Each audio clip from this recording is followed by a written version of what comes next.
어머, 저희 아빠 시계랑 똑같아요. 젊은 여자의 목소리가 떨렸다. 손에 든 국밥 그릇이 위태롭게 흔들렸다. 구석자리에 앉은 여자, 60대 중반쯤 되어 보이는 그녀가 천천히 고개를 들었다. 수수한 블랙 코트, 하지만 어딘가 범상치 않은 기풍. 그녀의 손목에는 낡고 변색된 시계 하나가 차가운 아침 햇살을 받아 희미하게 빛나고 있었다. 이 시계요? 여자가 자신의 손목을 들어 올렸다. 40년도 더 된 금속줄은 군데군데 녹이 슬고 유리는 스크래치 투성이인 그 시계. 국밥집 딸 수진의 눈이 커졌다. 그날 아침 작은 국밥집에서 두 개의 똑같은 시계가 만났다. 그리고 그 만남은 한 사람에게는 잊고 있던 소중한 것을 일깨워 주었고 다른 한 사람에게는 자신이 지켜온 것의 가치를 확인시켜 주었다. 여러분, 안녕하십니까?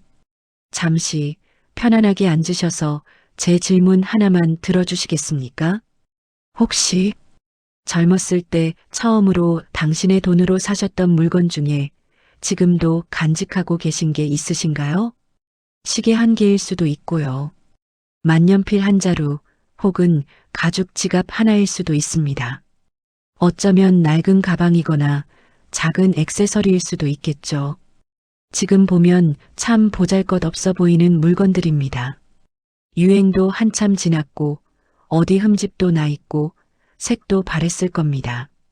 요즘 것들에 비하면 기능도 떨어지고 디자인도 촌스럽죠. 그런데 말입니다. 그걸 버릴 수가 없더라고요. 왜 그런지 아십니까? 그 물건 속에는 우리가 살아온 시간이 고스란히 담겨 있기 때문입니다. 그 시계를 살 수 있을 만큼 돈을 벌었다는 것. 그 자체가 우리에겐 엄청난 성취였으니까요.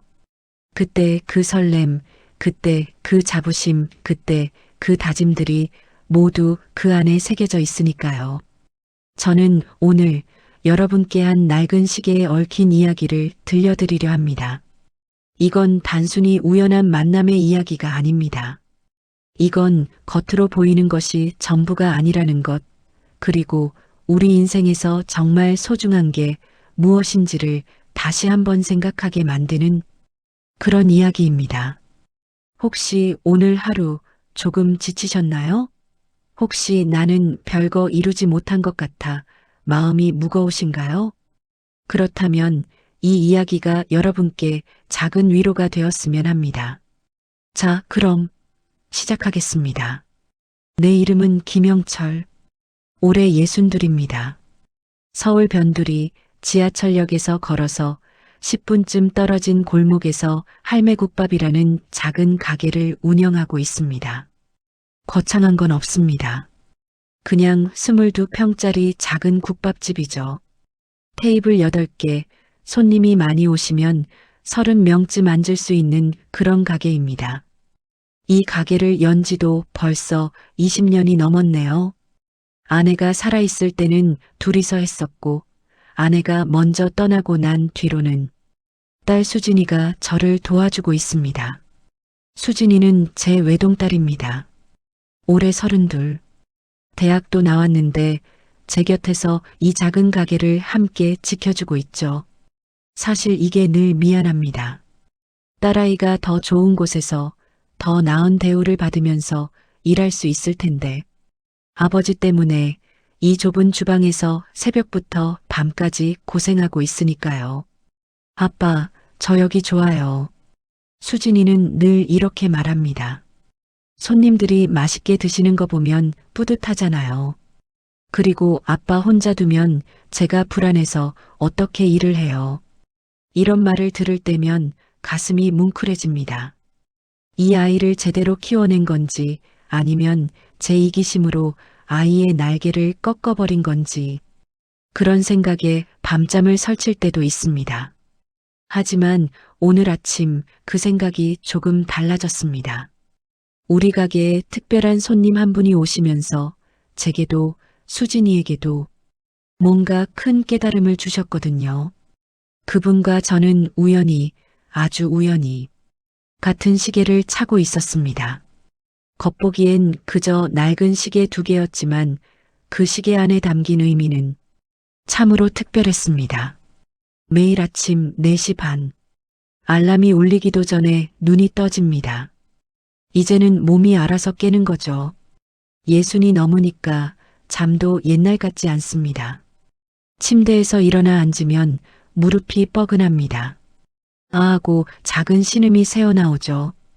요즘 들어 더 심해졌어요. 날씨가 추워지면서부터는 특히 더요. 세면장에 가서 차가운 물로 얼굴을 씻습니다. 거울 속 제 얼굴을 봅니다. 주름이 깊어졌네요. 머리칼도 많이 휘어졌고요. 언제 이렇게 늙었나 싶지만 어쩔 수 없는 일입니다. 아내가 살아있었으면 이렇게 말했겠죠. 영철아, 무릎 안 아파? 오늘은 내가 먼저 가 있을게. 당신은 좀 쉬었다 와. 하지만 아내는 5년 전에 먼저 떠났습니다. 갑작스러운 심장마비였어요. 아침에 일어났는데 아내가 차갑게 식어 있더군요. 그날 이후로 혼자 하는 새벽 준비가 참 외롭습니다. 옷을 갈아입고 시계를 찹니다. 이 시계 손목에 감기는 이 차가운 금속의 느낌. 40년이 넘도록 매일 아침 반복하는 이 작은 의식. 변색된 금속줄, 여기저기 긁힌 유리. 하지만 초침은 여전히 째깍째깍 정확하게 움직입니다. 그래, 오늘도 힘내자. 시계를 바라보며 중얼거립니다. 이 시계는 제게 있어. 일종의 부적 같은 겁니다. 이걸 차지 않으면 왠지 하루가 불안해요. 집을 나섭니다. 아직 어둠이 가시지 않은 새벽거리. 가로등 불빛만이 쓸쓸하게 길을 비추고 있습니다. 가게까지는 걸어서 10분. 찬바람이 얼굴을 스칩니다. 코트깃을 여미며 걷습니다. 무릎이 시큰거리지만 이 정도는 참을 만합니다. 가게 문을 열면 익숙한 냄새가 코끝을 스칩니다. 육수 끓이는 냄새, 된장 냄새, 오래된 나무 냄새. 이 냄새를 맡으면 내가 집에 왔구나 하는 안도감이 듭니다. 불을 켭니다. 환한 형광등 불빛이 작은 가게를 밝힙니다. 앞치마를 두르고 주방으로 들어갑니다. 오늘도 하루가 시작됩니다. 육수 냄비에 불을 붙이고 시래기를 씻고 있을 때였습니다. 뒤에서 가게 문 열리는 소리가 들렸어요. 아빠, 수진이의 목소리입니다. 왔니? 제가 오늘은 먼저 올게요 했잖아요. 왜 또 먼저 오셨어요? 수진이가 주방으로 들어오며 투덜거립니다. 하지만 그 투덜거림 속에는 걱정이 가득 담겨 있죠. 아빠, 무릎 괜찮으세요? 어제 계단 오르내리실 때 또 힘들어 하셨잖아요. 괜찮아, 괜찮아. 이 정도는 아무것도 아니야. 수진이가 제 옆에 쪼그려 앉습니다. 그리고는 제 무릎을 꾹꾹 눌러줍니다. 아빠, 여기 아프시죠? 아니야. 거짓말. 얼굴에 다 써 있어요. 잠깐만 기다리세요. 수진이가 일어나더니 가방에서 파스를 꺼내옵니다. 집에서 미리 챙겨온 모양입니다. 바지 좀 걷으세요. 아이고, 괜찮다니까. 아빠. 수진이의 단호한 목소리에 저는 결국 바지를 걷어 올립니다. 수진이가 조심스럽게 파스를 붙여줍니다. 따뜻한 딸의 손길이 무릎에 닿습니다. 아빠, 무리하지 마세요. 병원 가셔야 해요. 나중에 가지 뭐. 지금은 바쁘잖아. 아빠는 맨날 나중에만 있어요. 수진이가 입을 삐죽거립니다. 그 모습이 어렸을 때 떼쓰던 모습과 똑같아서 저는 피식 웃음이 나옵니다. 알았어, 알았어. 이번 주말에 갈게. 진짜요? 약속이에요? 그래, 약속이야. 수진이가 활짝 웃습니다. 그 웃음을 보면 제 마음도 따뜻해집니다. 이 아이가 참 기특합니다. 아버지 무릎 아픈 걸 누구보다 먼저 알아채고 이렇게 챙겨주는 딸이 옆에 있다는 게 저는 정말 복받은 사람입니다. 아빠, 보리차 드세요. 뜨거운 거. 수진이가 보온병에서 따뜻한 보리차를 따라줍니다. 두 손으로 종이컵을 감싸줍니다. 따뜻함이 손바닥을 타고 온몸으로 퍼집니다. 보리차를 마시며 문득 손목의 시계를 내려다봅니다. 수진이도 제 시선을 따라 시계를 봅니다. 아빠, 그 시계 정말 안 바꾸실 거예요? 제가 새 거 하나 사드릴까요? 아니야. 이게 좋아. 보세요. 여기 금속도 다 벗겨졌고 유리도 긁혔잖아요. 그래도 잘 가잖아. 초침바 멀쩡하게 잘 돌아가.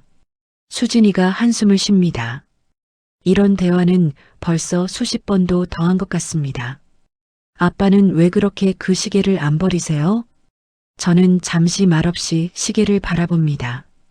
왜일까요? 그냥 버릴 수가 없습니다.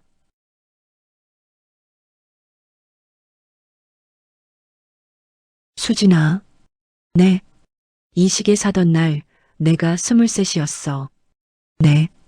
군대 제대하고 처음 취직한 회사에서 첫 월급 받던 날이었지. 얼마였는지 아니?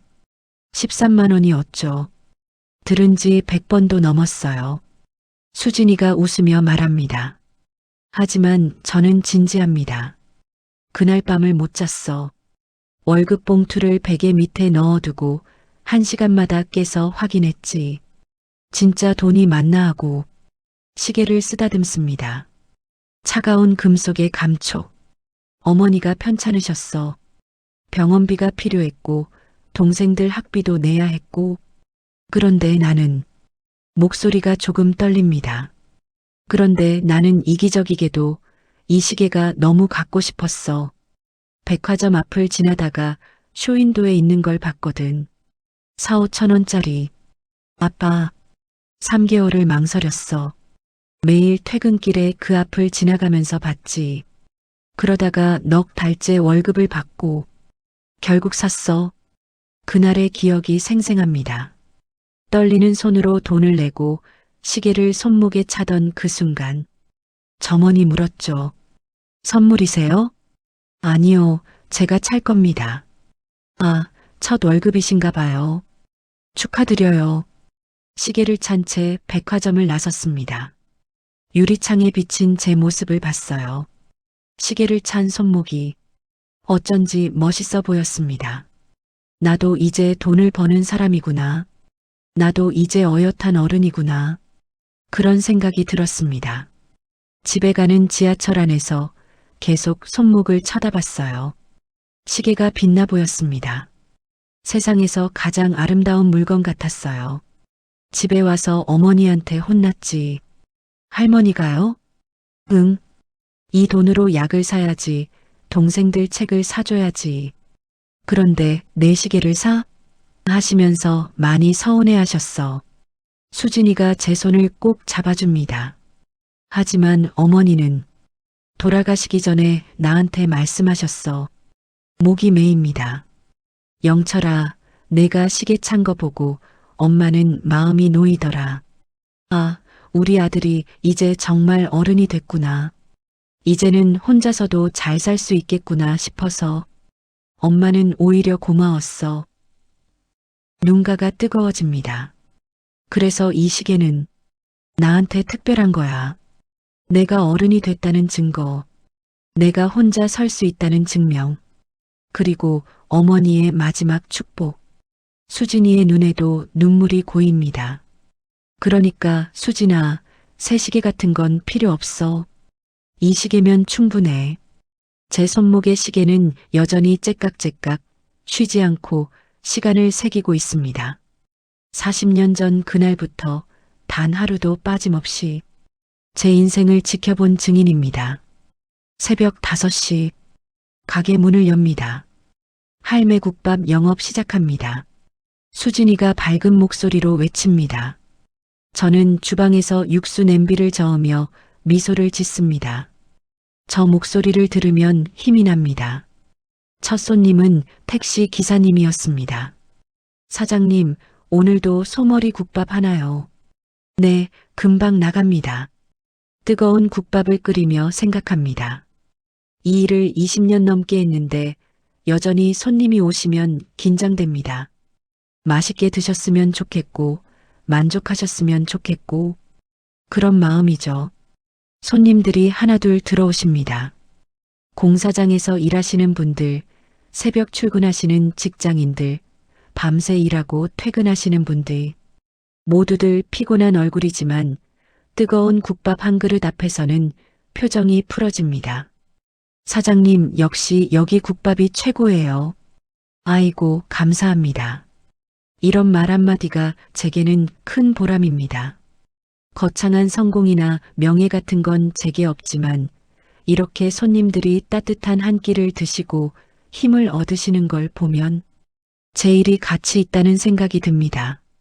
7시, 8시, 아침 러시아워가 지나가고 가게는 조금씩 한산해집니다. 설거지를 하고 테이블을 닦고 김치통을 채우고 다음 손님을 맞을 준비를 합니다. 아빠, 잠깐 앉아서 쉬세요. 제가 할게요. 괜찮아, 아빠는 여기 정리하고 있을게. 수진이는 홀을 돌며 테이블을 깨끗하게 닦습니다. 제 딸이지만 참 부지런합니다. 일하는 모습이 기특해서 가만히 바라보고 있으면 가슴이 뿌듯합니다. 9시가 가까워졌습니다. 이제 오전 장사는 거의 끝나는 시간입니다. 점심 준비를 시작해야 할 시간이죠. 그때였습니다. 가게 문이 열리는 소리가 들렸습니다. 딸랑 딸랑 문에 달린 작은 종소리. 저는 주방에서 고개를 들었습니다. 한 여성분이 들어오셨습니다. 첫인상이 범상치 않습니다. 60대 중반쯤 되어 보이는 그분은 검은색 코트를 단정하게 입고 계셨어요. 비싼 옷은 아닌 것 같은데 어딘가 품격이 느껴졌습니다. 자세도 꼿꼿했고 걸음걸이도 흔들림이 없었어요. 제 또래인데 왠지 제가 더 늙어 보이는 것 같아 조금 민망했습니다. 어서 오세요. 수진이가 환하게 웃으며 인사했습니다. 그분이 고개를 숙여 정중하게 인사를 받으셨어요. 요즘 같은 세상에 저렇게 깍듯이 인사하는 사람이 드문데 인상 깊었습니다. 소머리 국밥 하나 주세요. 목소리도 차분했습니다. 크지도 작지도 않은 적당한 톤. 네, 금방 갖다 드릴게요. 어디 앉으시겠어요? 구석 자리요, 조용한 곳으로. 그분은 가게 안쪽 구석 테이블로 가셨습니다. 창가 자리였죠. 아침 햇살이 들어오는 곳이었습니다. 앉으시는 모습도 단정했습니다. 코트를 옆에 걸고 가방을 의자 옆에 두고 두 손을 테이블 위에 모아 놓으셨어요. 저는 주방으로 들어가 국밥을 준비했습니다. 좋은 분 같은데 왠지 모르게 신경이 쓰였습니다. 저런 분이 우리 작은 국밥집에 오시다니. 좀 더 좋은 식당도 많을 텐데 말이죠. 그래서인지 평소보다 더 정성을 들였습니다. 고기는 부드러운 부위로 골라서 듬뿍 담고 파와 고명도 신경 써서 올렸습니다. 국물 온도도 확인하고 간도 다시 한번 맞춰봤습니다. 수진아, 이거 갖다 드려. 네. 수진이가 국밥을 받아들었습니다. 저는 김치도 맛있는 걸로 골라서 접시에 담았어요. 깍두기하고 배추김치, 그리고 파김치까지. 이것도 같이. 와, 아빠 완전 신경 쓰시네요. 수진이가 씩 웃으며 말했습니다. 좋은 손님 같잖아. 잘 대접해야지. 알겠습니다, 사장님. 수진이가 장난스럽게 격려를 하고는 국밥과 김치를 들고 나갔습니다. 저는 주방 문틈으로 슬쩍 바깥을 봤습니다. 수진이가 그분 앞에 국밥을 놓고 김치를 하나하나 설명하는 모습이 보였어요. 맛있게 드세요. 감사합니다. 그분이 미소를 지으시며 고개를 숙였습니다. 저도 모르게 흐뭇한 미소가 지어졌습니다. 그런데 수진이가 갑자기 멈칫했습니다. 국밥을 내려놓고 돌아서려던 수진이가 마치 무언가에 얼어붙은 것처럼 그 자리에 우뚝 섰어요. 왜 저러지? 저는 주방 문을 조금 더 열고 봤습니다. 수진이가 그분의 손목을 뚫어지게 바라보고 있었습니다.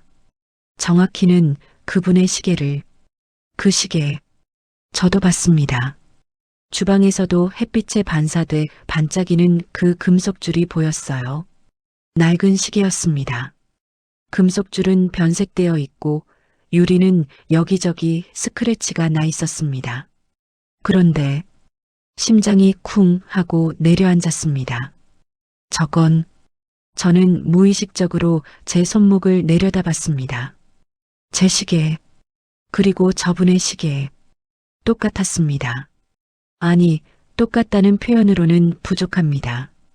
모델도 같고 변색된 정도도 비슷하고 심지어 긁힌 모양까지 비슷했어요. 마치 쌍둥이 같았습니다. 수진이도 알아본 겁니다. 매일 아침 제 손목에서 보던 그 시계를요. 저기, 수진이가 조심스럽게 입을 열었습니다. 저는 긴장했습니다. 수진아, 괜히 실례되는 말 하지 마. 죄송한데요. 수진이의 목소리가 떨렸습니다.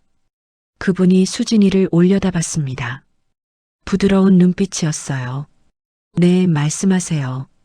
그 시계, 혹시 오래되신 거죠? 수진이가 물었습니다. 그분이 자신의 손목을 내려다봤습니다. 그리고는 미소를 지으셨어요. 뭔가 그리운 것을 떠올리는 듯한 그런 미소였습니다. 네, 맞아요. 거의 42년 됐네요. 어머, 수진이가 작게 감탄했습니다. 왜요? 이 시계가 어떻게 됐나요? 그분이 호기심 어린 표정으로 물었습니다. 수진이가 잠깐 망설이더니 말했습니다. 저희 아빠 시계랑 똑같아요. 네. 그분의 눈이 커졌습니다. 저희 아빠도 그 시계를 차고 계세요. 제가 어렸을 때부터 봐왔거든요. 절대 안 바꾸시고 계속 차고 계시는. 수진이의 말에 그분의 얼굴에 놀라움이 번졌습니다. 정말요? 그럴 수가. 저는 더 이상 주방에 있을 수가 없었습니다. 앞치마를 손으로 한번 털고 밖으로 나갔습니다. 제가 사장입니다. 그분이 저를 보셨습니다. 아, 안녕하세요. 국밥 정말 맛있어요. 감사합니다. 그런데 저는 제 손목을 들어 올렸습니다. 제 시계를 보여드렸습니다. 그분의 입이 벌어졌습니다. 어머나, 우리는 서로의 시계를 바라봤습니다. 똑같았습니다. 정말로 똑같은 시계였습니다. 이게 어떻게... 그분이 중얼거렸습니다. 저도 말문이 막혔습니다. 40년도 넘은 시계. 요즘은 아무도 차지 않는 이런 시계를, 그것도 똑같은 모델을 두 사람이 같은 날, 같은 시간에, 같은 장소에서 차고 만나다니. 이게 우연일까요? 아니면 앉으시겠어요? 그분이 조심스럽게 말했습니다. 제 맞은편에. 이야기 좀 나눠요. 궁금해요, 그 시계. 저는 수진이를 봤습니다. 수진이가 고개를 끄덕였습니다. 눈빛이 말하고 있었어요. 아빠 앉으세요. 저는 천천히 그분 맞은편에 앉았습니다. 테이블 위에 두 개의 똑같은 시계가 나란히 놓였습니다. 아침 햇살이 두 시계를 비췄습니다. 40년의 세월을 견뎌온 두 시계가 이렇게 만났습니다. 테이블 위에 놓인 두 개의 시계. 햇살이 그 위를 비추고 있었습니다. 저는 그분을 마주보고 앉았습니다. 이상하게도 긴장되지 않았습니다. 처음 만난 분인데 왠지 오래전부터 알던 사람 같은 느낌이었어요. 정말 신기하네요. 그분이 먼저 말을 꺼냈습니다. 이 시계를 차고 계신 분을 처음 봐요. 요즘은 이런 시계 안 차시잖아요. 그러게요. 저도 처음입니다. 저는 그분의 시계를 자세히 봤습니다. 금속줄의 변색 정도, 유리에 긁힌 자국, 심지어 시계판의 숫자가 희미해진 부분까지 제 시계와 너무나 닮아 있었습니다. 혹시 언제 사셨어요? 제가 조심스럽게 물었습니다. 1983년이요. 정확히는 6월 15일이었어요. 어머, 저도 모르게 탄성이 나왔습니다. 저는 1981년 3월이었습니다. 그럼 저보다 먼저 사셨네요. 그분이 미소 지으셨습니다. 우리 비슷한 나이 같은데요? 저 올해 62입니다. 저는 64이에요. 오빠네요. 우리는 서로 웃었습니다. 나이를 확인하는 그 순간 더 가까워진 느낌이었습니다. 같은 시대를 산 사람들끼리의 연대감이랄까요? 그때가 참 어려운 시절이었죠. 그분이 창밖을 보며 말했습니다. 네. 돈 벌기도 힘들었고 월급도 적었고 맞아요. 그런데도 이 시계를 사려고 몇 달을 모았었어요. 저도요. 저는 흥분해서 말했습니다. 저는 첫 월급 받고 3개월을 망설였어요. 가족들한테 줄 돈도 부족한데 시계를 사도 되나? 그런 고민을 매일 했었죠. 저는 6개월 모았어요. 그분이 자신의 시계를 쓰다듬으며 말했습니다. 첫 직장이 작은 회사 말단 사원이었거든요. 월급이 10만 원이었어요. 거기서 생활비 빼고 집에 보낼 돈 빼고 남는 게 거의 없었죠. 저는 고개를 끄덕였습니다. 그 마음을 압니다. 그 시절 우리는 모두 그랬으니까요. 그런데 이 시계를 보는 순간 꼭 갖고 싶더라고요. 그분의 눈빛이 반짝였습니다. 백화점 쇼윈도에 있었어요. 지나갈 때마다 보고 또 봤죠. 매일 그 앞에 서서 한참을 들여다봤어요. 저도 그랬어요. 저는 완전히 공감했습니다. 저도 퇴근길에 매일 그 앞을 지나갔어요. 한 10분씩 서서 봤던 것 같아요. 점원들이 저를 기억할 정도였으니까요. 우리는 다시 웃었습니다. 서로의 젊은 날이 겹쳐 보였습니다. 백화점 앞에 서서 시계를 바라보던 23세 청년, 그리고 25세 여성, 같은 꿈을 꾸던 두 사람. 그래서 결국 샀을 때 그분이 말을 이었습니다. 진짜 기뻤어요. 손이 떨렸어요. 이걸 내가 살 수 있다는 게 믿기지 않았거든요. 맞아요, 맞아요. 저도 고개를 끄덕였습니다. 저도 살 때 손이 떨려서 돈을 제대로 못 셌어요. 점원이 웃으면서 다시 세워줬죠. 그 기분 정말 특별했죠? 네. 제 인생에서 가장 행복한 순간 중 하나였어요. 우리는 잠시 말없이 시계를 바라봤습니다. 40년도 더 지난 그날의 감동이 지금도 생생했습니다. 근데요, 사장님. 그분이 조심스럽게 말했습니다. 왜 아직도 이 시계를 차고 계세요? 새 시계도 많이 나왔는데. 저는 잠시 생각했습니다. 이게 제 출발점이었으니까요. 출발점이요? 네. 이 시계를 살 수 있을 만큼 돈을 벌었다는 게 그때 제게는 엄청난 성취였거든요. 그걸 잊고 싶지 않아서요. 그분이 깊이 고개를 끄덕였습니다. 저도 같아요. 그분이 말했습니다. 저도 똑같은 이유로 이걸 차고 있어요. 그럼 손님도. 네. 제 출발점이에요. 제가 어디서 시작했는지 절대 잊지 않으려고 하거든요. 그분의 말에 저는 더 친근함을 느꼈습니다. 역시 같은 마음이구나. 그런데 그분이 잠시 망설이더니 조심스럽게 말했습니다. 사장님, 제가 한 가지 말씀드려도 될까요? 네, 편하게 말씀하세요. 사실은 그분이 숨을 깊이 들이마셨습니다. 지금은 회사를 운영하고 있어요. 아, 그러세요? 저는 자연스럽게 대답했습니다. 그러고 보니 뭔가 직장을 다니시는 분 같은 느낌은 있었어요. 어떤 회사세요? 제조업이요. 전자부품을 만드는. 아, 그럼 직원분들이 꽤 계시겠네요? 네. 한 300명 정도요. 300명? 저는 멈칫했습니다. 네. 315명 정도 됩니다. 그분이 조용히 말했습니다. 그리고 제가 그 회사 대표예요. 회장이라고 불리죠. 시간이 멈춘 것 같았습니다. 회장? 300명이 넘는 직원이 있는 회사에 저는 그분을 다시 봤습니다. 수수한 코트, 낡은 시계, 겸손한 태도. 저 정말이세요? 네. 죄송해요. 진작 말씀드렸어야 했는데. 그분이 미안한 표정을 지었습니다. 저는 당황스러웠습니다. 아니, 당황보다는 놀라웠습니다. 저런 큰 회사의 회장님이 우리 작은 국밥집에 오셨다는 게, 그것도 혼자 소머리 국밥을 드시러. 그럼 말이 잘 나오지 않았습니다. 사장님, 놀라게 해드려서 죄송해요. 그분이 손을 내밀었습니다. 제 이름은 정명이에요. 그냥 편하게 명희 씨라고 불러주세요. 아, 네. 저는 김영철입니다. 저는 얼떨결에 악수를 했습니다. 그분의 손이 따뜻했습니다. 영철 씨, 명희 씨가 제 눈을 똑바로 보며 말했습니다.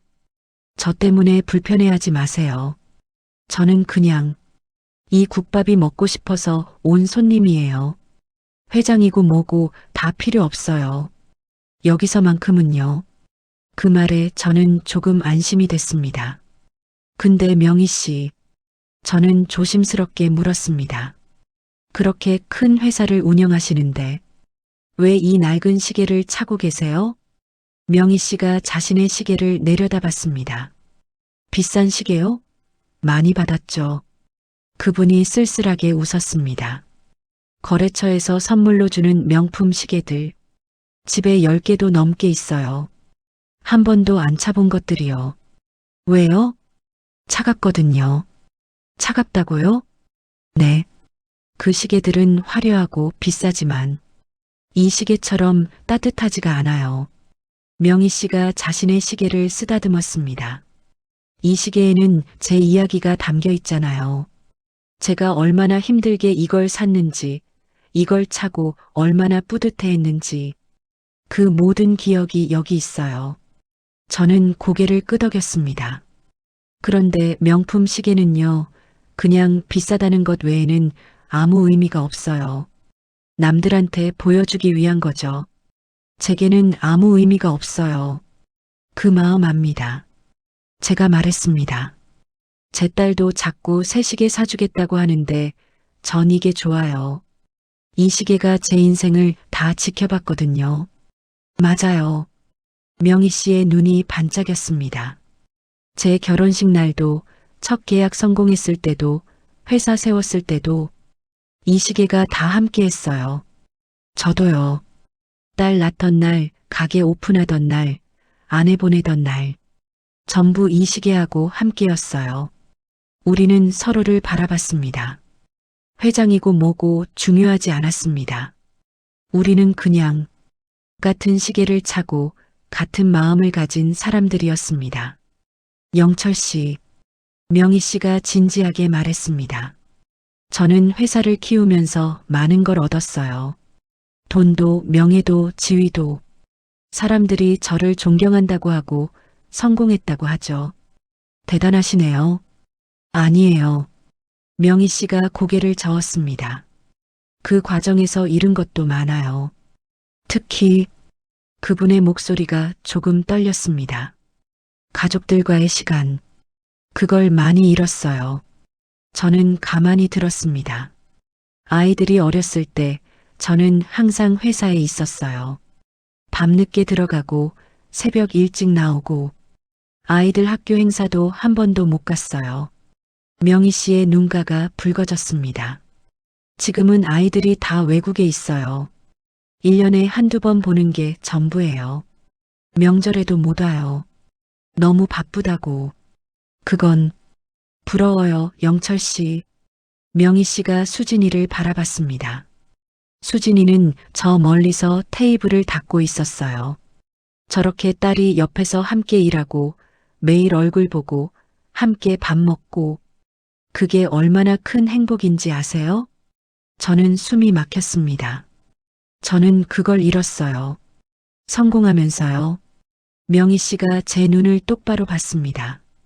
그러니까 영철 씨, 당신이 더 부자예요. 진짜 부자는 목소리가 끊겼습니다. 명희 씨의 말이 끊어진 후 우리는 한동안 아무 말도 하지 못했습니다. 가게 안은 조용했습니다. 주방에서 냄비 끓는 소리만 낮게 들려왔어요. 수진이는 멀리서 우리를 바라보며 서 있었고요. 저는 제 손목에 시계를 봤습니다. 그리고 명희 씨의 시계를 봤습니다. 똑같은 시계. 하지만 그 시계가 지켜본 인생은 너무나 달랐습니다. 한 사람은 높이 올라갔고 한 사람은 이 자리에 머물렀습니다. 한 사람은 많은 것을 얻었고 한 사람은 많은 것을 지켰습니다. 어느 쪽이 더 나은 삶일까요? 저는 이제 알 것 같았습니다. 정답은 없다는 것을, 다만 각자가 선택한 길이 있을 뿐이라는 것을. 명희 씨, 저는 천천히 입을 열었습니다. 저는요, 큰 부자는 못 됐습니다. 명희 씨가 저를 바라봤습니다. 눈가가 여전히 붉었어요. 이 작은 국밥집이 제 전부예요. 재산도 별로 없고 명예도 없죠. 사람들이 제 이름을 아는 것도 아니고요. 저는 가게 안을 둘러봤습니다. 낡은 테이블들, 오래된 의자들, 벽에 붙은 빛바랜 메뉴판. 하지만요, 저는 다시 명희 씨를 봤습니다. 저는 매일 아침 딸하고 함께 이 가게 문을 엽니다. 같이 육수를 끓이고 손님을 맞이하죠. 수진이가 이쪽을 보고 있었습니다. 저는 딸을 향해 손짓했어요. 수진이가 조심스럽게 다가왔습니다. 아빠 뭐해요? 이리 와서 앉아봐. 수진이가 제 옆에 앉았습니다. 명희 씨, 제 딸 수진이에요. 안녕하세요. 아까부터 배웠어요. 명희 씨가 따뜻하게 웃으며 말했습니다. 딸분, 정말 효녀시네요. 아버지 챙기는 모습 보고 감동받았어요. 수진이가 쑥스럽게 웃었습니다. 아니에요. 그냥 당연한 거죠. 당연한 게 아니에요. 명희 씨의 목소리가 떨렸습니다. 제 아이들은 저한테 그렇게 안 해줘요. 바쁘다고 멀다고 전화도 잘 안 받아요. 어머. 수진이가 놀라서 저를 봤습니다. 저는 수진이의 손을 꼭 잡았습니다. 명희 씨. 네. 저는 수진이가 옆에 있어서 외롭지 않습니다. 제 목소리가 조금 떨렸습니다. 아내를 잃고 정말 힘들었어요. 매일 아침 일어나는 게 무서웠죠. 혼자 늙어가는 게 두려웠고요. 수진이가 제 손을 더 세게 잡았습니다.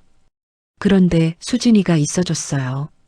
곁에서 함께 일해주고 매일 밥 같이 먹고 제 무릎 아픈 것도 챙겨주고 저는 딸을 바라봤습니다. 그게 얼마나 큰 위로인지 몰라요. 돈으로 살 수 없는 거예요. 수진이의 눈에 눈물이 고였습니다. 아빠, 그리고요, 매일 손님들이 오세요. 단골분들이 사장님, 오늘도 맛있네요 하실 때요. 저는 웃었습니다. 그게 제 성공이에요. 누군가에게 따뜻한 한 끼를 대접하고 그분들이 힘을 얻어서 하루를 시작하는 것. 그게 제 자랑이에요. 명희 씨가 고개를 끄덕였습니다. 눈물이 볼을 타고 흘러내렸어요. 영철 씨 말이 맞아요. 명희 씨가 말했습니다. 저는 착각하고 있었던 것 같아요. 착각이요? 네. 성공하면 행복할 줄 알았어요. 돈 많이 벌고 큰 회사 운영하고 사람들한테 인정받으면 그럼 행복할 줄 알았죠. 명희 씨가 시계를 쓰다듬었습니다. 그런데 회장실에 혼자 앉아 있으면요. 너무 외로워요. 회의실 긴 테이블 앞에 사람들이 많이 앉아 있어도 전부 직원이에요. 가족이 아니에요. 명희 씨, 집에 가도 비어 있어요. 큰 집이지만 혼자예요. TV 소리만 달랑거리죠. 가끔 아이들한테 전화하면 엄마 바빠. 나중에 다시 걸게 그래요.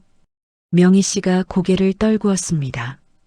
특별한 날에만 이 시계를 차요. 회사 창립 기념일이나 중요한 계약할 때요. 그때만큼은 제가 어디서 시작했는지 기억하려고요. 그렇군요. 그런데 오늘이요. 명희 씨가 저를 봤습니다. 오늘 너무 외로워서 그냥 나왔어요. 운전기사도 안 데리고 혼자요. 그냥 걷다가 여기 국밥집이 보여서 들어왔어요. 그러셨군요. 그런데 여기서 영철 씨를 만났어요. 그리고 깨달았어요. 명희 씨가 미소 지었습니다. 눈물이 흐르는데도 웃고 있었어요. 진짜 부자가 누구인지요. 저는 아무 말도 할 수 없었습니다. 영철 씨는 딸이 옆에 있잖아요. 매일 아침 함께 웃으면서 일할 수 있잖아요. 손님들이 고맙다고 할 때 보람을 느끼잖아요. 네. 그게 진짜 부자예요. 돈이나 지위가 아니라요. 명희 씨가 수진이를 봤습니다. 딸분, 아버지를 자랑스러워 하세요. 대학 나와서 국밥집 돕는 게 아깝다고 절대 생각하지 마세요. 수진이가 눈물을 닦으며 고개를 끄덕였습니다. 저는 성공했지만 가족과 함께하는 시간은 돈 주고 못 사요. 이미 지나가 버렸어요. 아이들 어렸을 때 그 시간들 다시는 돌아오지 않아요. 명희 씨의 목소리가 떨렸습니다. 그러니까 지금 이 시간을 소중히 하세요.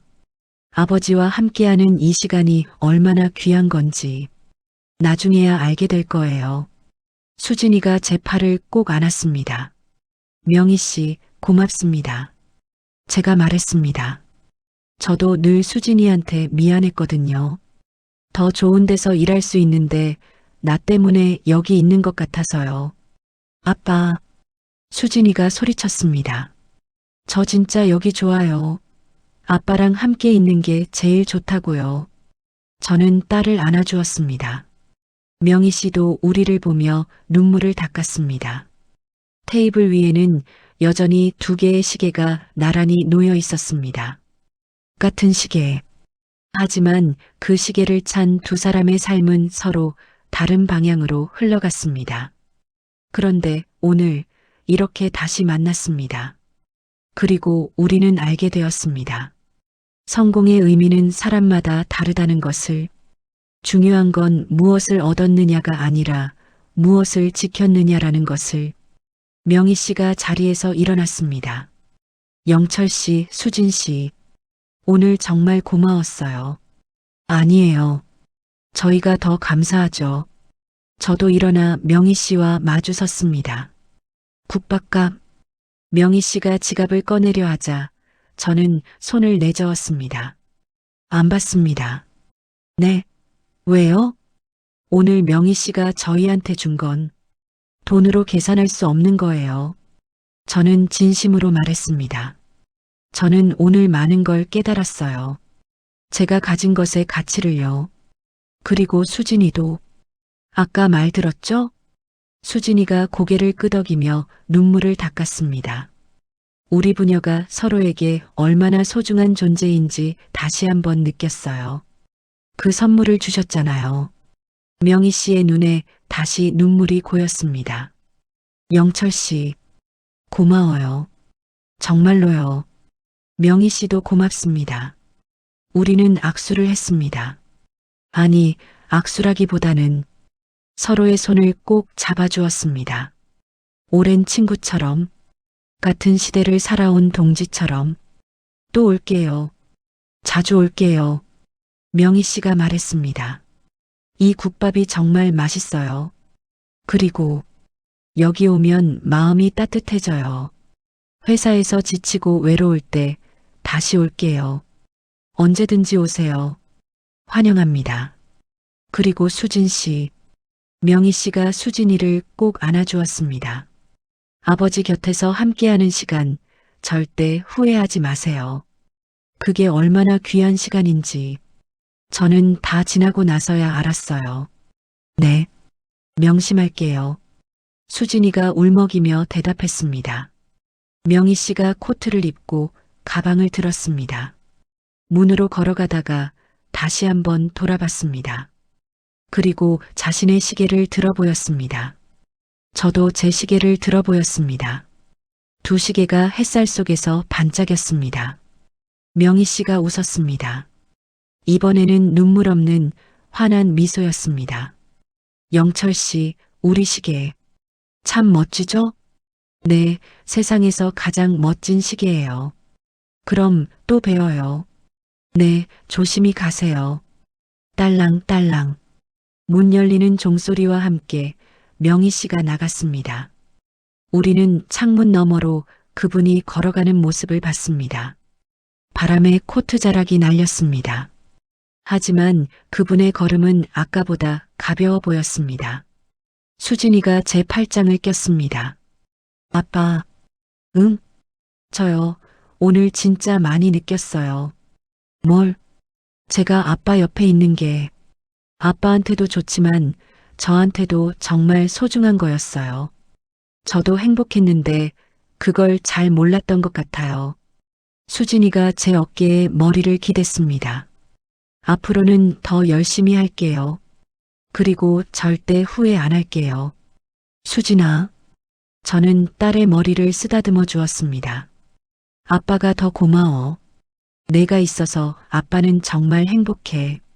우리는 한동안 그렇게 서 있었습니다. 따뜻한 아침 햇살이 가게 안을 채웠습니다. 제 손목의 시계는 여전히 째깍째깍 시간을 새기고 있었습니다. 이 시계가 앞으로도 계속 지켜볼 겁니다. 저와 수진이가 함께하는 이 소중한 시간들을요. 여러분, 이야기 끝까지 들어주셔서 감사합니다. 오늘 이야기 어떠셨나요? 혹시 여러분도 가지고 계시나요? 낡았지만 버릴 수 없는 그런 물건 하나쯤. 그 속에는 여러분의 이야기가 담겨 있을 겁니다.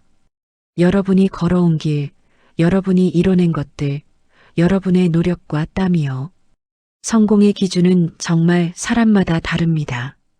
어떤 사람에게는 큰 회사를 경영하는 것이 성공일 수 있고, 어떤 사람에게는 가족과 함께 작은 가게를 지키는 것이 성공일 수 있습니다.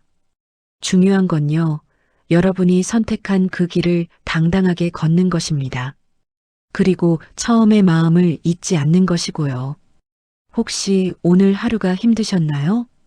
혹시 나는 별로 이룬 게 없는 것 같아 마음이 무거우신가요? 그렇지 않습니다. 여러분은 이미 충분히 가치 있는 사람입니다. 매일 성실하게 살아온 그 자체가 성공입니다. 누군가를 사랑하고 누군가에게 사랑받고 그렇게 살아온 시간들, 그게 진짜 부입니다. 오늘 집에 돌아가시거든 가족들을 꼭 안아주세요. 고맙다고 사랑한다고 말해주세요. 그게 우리가 가진 가장 큰 재산이니까요.